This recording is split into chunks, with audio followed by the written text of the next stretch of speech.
How have things been since Sunday? Yeah, it seems like a long time ago, doesn't it? 2 days. They are as you are. You have to get up, dust yourself down, and go again. You know, a huge game for us tomorrow. 1 game away from Hampden in a semi-final. So we have to be ready for it. That's it. In terms of how they've been, little change of approach from me, I suppose, with the players in terms of me leading and doing a debrief as I was. I'm trying to get the players to take a bit more ownership, responsibility, step up. So we just prepared something for them to see in terms of debrief, discussion points from the game, good and bad, but wanted them to lead on it. You know, and there's probably only 10 minutes of clips, but they ended up being together well over an hour. You know, and I think that's really important because we want to encourage that amongst them in terms of knitting together, bedding in, people stepping up, people taking responsibility. So it's something we're going to have to really push, I think, and get really aggressive with in terms of what we expect, and not just performance, but in terms of behaviours as well.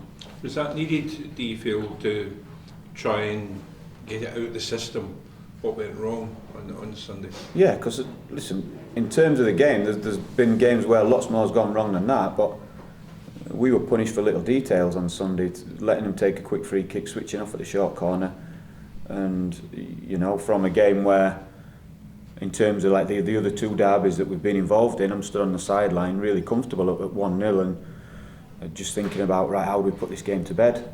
And like I said, those little lapses are really costing us. When you talk about trying to get the players to own the situation, does that mean is there a lack of leadership in the squad? You know, somebody on the pitch to grab them and say, look, this isn't good enough, guys. Yeah, and you don't have to be vocal. You get players who are maybe the most vocal and everyone considers them leaders and things like that. It's just leading by example, doing the jobs, organising, talking. You don't have to be a barker and a shouter. You know, we've got some good people in terms of the professionalism about the place, how they want to work, the standards, how they look after themselves. But it's transferring that then over the white line. You know, when we've had a big change around in personnel, it's making sure, because you're never going to win as individuals. You have to develop the team, and it's about the best team, not the best players as such. So it's really important that transfers and is evident in performance. When you talk about allowing the players and you speak to the players about it, has anybody from upstairs had a word with you about what's going on at the moment? In terms of, we speak all the time. So it's not a case of good results, bad results. We speak all the time, and I think that's one of the strengths about this club, really. That, you know, that there's nothing different. We always know where we are. We always know what we're trying to do, and that's not been any different at all. What's been the reaction from the players to your feedback from Sunday, about Sunday? Into just that particular game? Yeah. Well, like I said, it's been different because I've made sure I've let them lead on it, and then I spoke to them today about just the tiniest little details, what frustrates me. And to be honest, and it's pleasing, they actually understand, and maybe it needs, sometimes you take the lead all the time and you're forever holding hands, if you like, and talking people through things, walking people through things. I might be part of the problem for not letting them take enough ownership and responsibility. So it was important for me to just come away to see what they get out of that. Who is speaking up? Are they speaking about the right things, the correct things? Like I said, the clips were picked on purpose to get discussion points so I can get feedback in what they're seeing in the game. And yeah, they understand, like I said, they understand my frustrations about it, big time. So it's up to us now to put it right. And there was a small protest after the game. Are you confident you can get the team back on track? Yeah, definitely am. You know, like I said, I'm looking at that performance there, and one thing we will never do is feel sorry for ourselves. So whilst we can look at the detail, and like I said, I see it as our fault if we get beat. So I see it as our fault. Yeah, we've not conceded many chances against, but the goals we have conceded are our fault. You know, we switched off at a quick free kick. We then switched off at the corner, not quick enough. So we could have dealt with that first goal and still been on top. And you might see a deflection for the second goal makes it loop in, but we let Ikpeazu out of the corner. You know, he could have been facing the bylet. So we'll always look at what we do, because if it takes us having to give absolutely nothing away to get over the line and win the games, then that's what we've got to try and do. You've seen just how quickly the mood can turn around, especially at Hearts with one win. Is that giving you motivation ahead of Wednesday's game? Yeah, and that'll never change, you know. Football is like that. Result, one win, and then flip it the other way. Mood and feelings and everything change with results. Rather than performances, performances, you want to look after them because you think they'll help get you results if you can turn that round. But results are what changes moods and belief and feelings, and everyone's the same. And touching on Wednesday, just how important is it that the players show a reaction by beating Kilmarnock? Yeah, beating's important because we're one game away from Hampden. In terms of reaction, like I said, I'm looking at various parts of performances, even in the last three, and Motherwell, good passage of play with the ball, but the goals were terrible. So without the ball, I thought we were really poor. Against Kilmarnock the first time, I thought we were fine, really comfortable. The first goal was shocking in terms of how we conceded it and where it came from.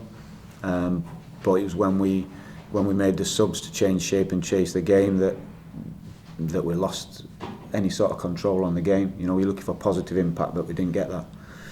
And then on Sunday, as I say, my criticisms are the little moments of switching off and not putting the game to bed after our first goal when I thought we were on top. So it's always fine margins, always.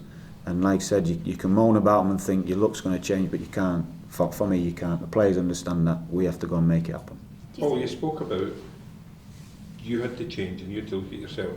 What are you changing in terms of your approach? Well, I said that the other day, so I want more from the players.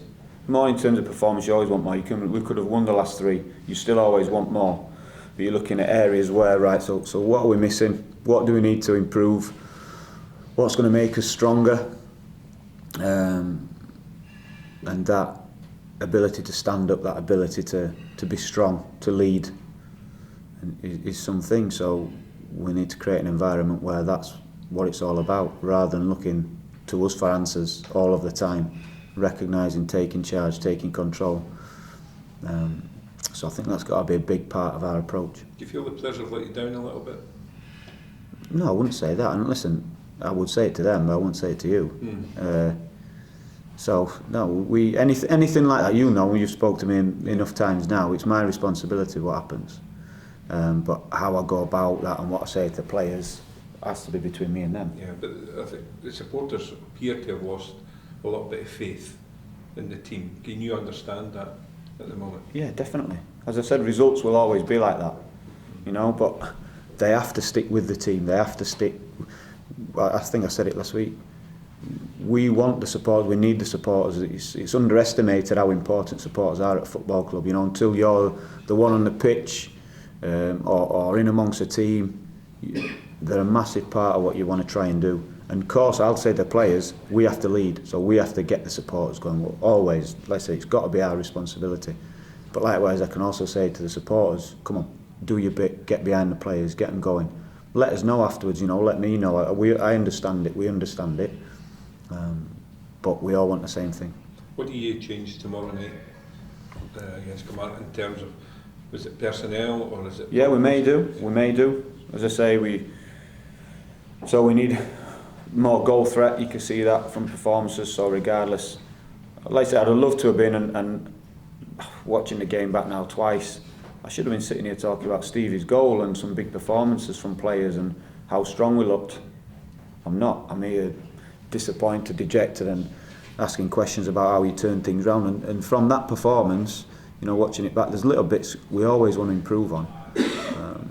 But there's lots from that which we want to see every week. So his approach will be the same, whether we change personnel, whether we change shape a little bit, but not be too much in terms of shape. But we will be shaking up regardless, simply because of the last three games, the results, the fact we've got it's the middle game in 3 games in 6 days. we have to look at that and use the whole squad. And is there any injury concerns over? No, we see. So I've not. Usually I would normally go through the team today, but with a quick turnaround, I want to see how everyone is. So like I said, we were in yesterday. Split groups. Part of the group doing the recovery who played, other boys training, and that I've gone out today. Whereas tomorrow now we'll just prepare together, name the team, and go from there. Do you think there's maybe a lack of confidence within the squad at the moment? No, it's too easy to say when you're losing it's confidence. Do you know what I mean? Because what does that mean? I could sit and say lack of confidence. That's blatantly obvious. You know, when you're winning, things are easy. When you're not, right, what do we turn it around? Hard work, determination. You work even harder. You grit your teeth, get on with it. You've got to fight and fight and fight. That's it. That is it.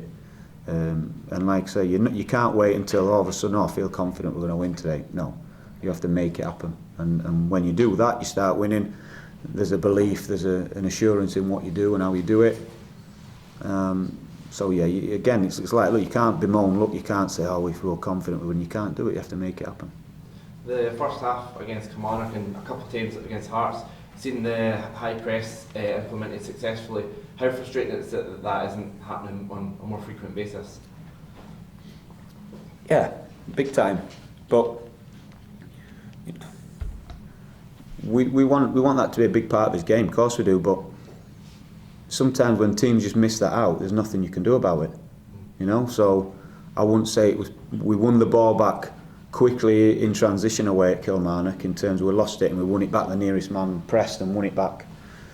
That was it, but there was no real strategy to set up a high press against them because they generally would miss it out then, you know, when we were at the pitch. So each game is totally different. But